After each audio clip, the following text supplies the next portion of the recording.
Le monothéisme authentique, ce n'est pas que Dieu est un, mais ce qu'il n'y a rien d'autre en dehors de lui. De la même manière que nos sens nous trompent, notre cerveau nous trompe aussi. Des cendres de Auschwitz est né l'État d'Israël. Le monothéisme authentique n'est pas la prise de conscience de l'existence d'un Dieu un. Ça, c'est quelque chose qui est tellement évident pour le judaïsme que faire commencer le judaïsme à ce niveau-là, c'est une insulte. Le judaïsme va beaucoup plus loin, commence là où tout le monde s'arrête. Le judaïsme dit, le monothéisme authentique, ce n'est pas que Dieu est un, mais ce qu'il n'y a rien d'autre en dehors de lui. Je répète, il n'y a rien d'autre en dehors de lui. Un verset explicite dans la Torah, il y en a deux d'ailleurs qui se suivent. En od milvado. Il n'y a rien d'autre en dehors de lui. Alors évidemment, c'est une phrase très jolie, très poétique, très biblique, très spirituelle, très métaphysique. Mais allez vous amuser à comprendre ce que cela veut dire. En od milvado. Il n'y a rien d'autre en dehors de lui. C'est-à-dire qu'il n'y a rien d'autre en dehors de lui. Et ce mur, et ce poing, et cette joue, et ces paroles, et ce nez, et ces oreilles, et toute la réalité qui m'entoure, et l'univers, et tout ce que l'on ne connaît pas encore et que l'on devine, ces immensités, ces forces, ces énergies, ces puissances, tout ça, il n'y a rien d'autre en dehors que lui. Mais qu'est-ce que ça veut dire, il n'y a rien d'autre en dehors de lui? Or pourtant, le judaïsme affirme, c'est la Torah qui l'affirme, En od milvado, il n'y a rien en dehors de lui. Tu peux m'expliquer, monsieur, comment se fait-il que plus tu vas vite et moins tu sens que tu te déplaces? C'est incroyable, hein, comme tes sens te mentent et te trompent. Monsieur, tu pourrais m'expliquer comment se fait-il que les étoiles, tu les vois tellement, tellement petites alors qu'elles sont parfois des milliers de fois plus grandes que la terre sur laquelle tu te trouves? Monsieur, etc., etc., etc. Nos sens nous trompent et nos sens nous montrent exactement le contraire de ce qu'est la réalité vraie.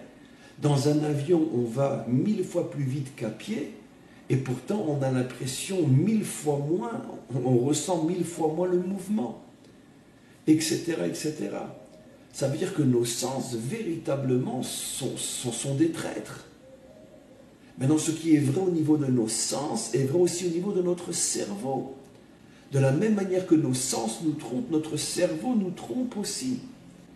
Et nos maîtres nous expliquent que tout celui qui n'est pas arrivé à ce niveau de perception, au moins de compréhension, il est déjà dans la déviation qui mène à l'idolâtrie.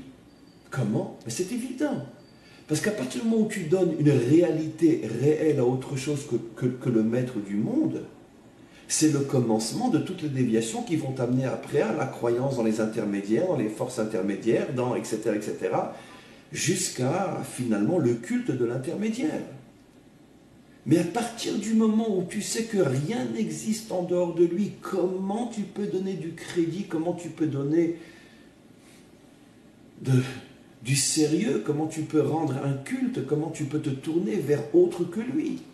Puisque rien n'existe. Ah, je perçois qu'il existe, mais c'est un fantasme de mes yeux. J'oserais presque donner une image moderne à ce que je dis. Des cendres de Auschwitz est né l'État d'Israël. Oui, c'est extraordinaire. C'est affreusement extraordinaire. C'est affreusement extraordinaire, mais c'est incroyablement vrai. Des cendres de Auschwitz est né l'État d'Israël. La vie qui jaillit de la mort. Bien sûr. C'est le schéma de la vache rousse, mes amis. C'est l'histoire du peuple juif. C'est l'histoire de la création.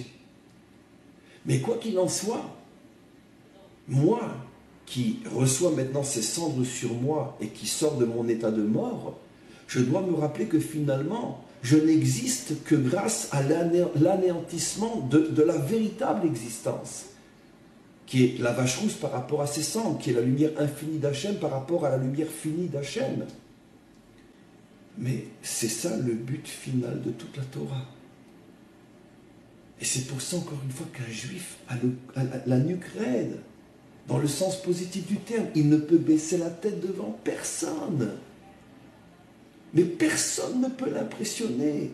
Aucune idée, aucune personne, aucun pouvoir, mais rien ne peut l'impressionner. Puisqu'il ne le voit même pas, mais tu n'existes même pas. Tu n'existes pas. Comment? Je peux tirer une balle dans la tête. Mais c'est dingue, alors je vais avoir l'impression de mourir. Mais même quand j'étais vivant, c'était une impression. Alors la mort aussi, c'est une impression. Tout ne sont que des impressions. Ni je me fie à mon impression d'être vivant avant de recevoir la balle dans la tête, et ni je me fie à mon impression d'avoir une balle dans la tête lorsque j'ai une balle dans la tête.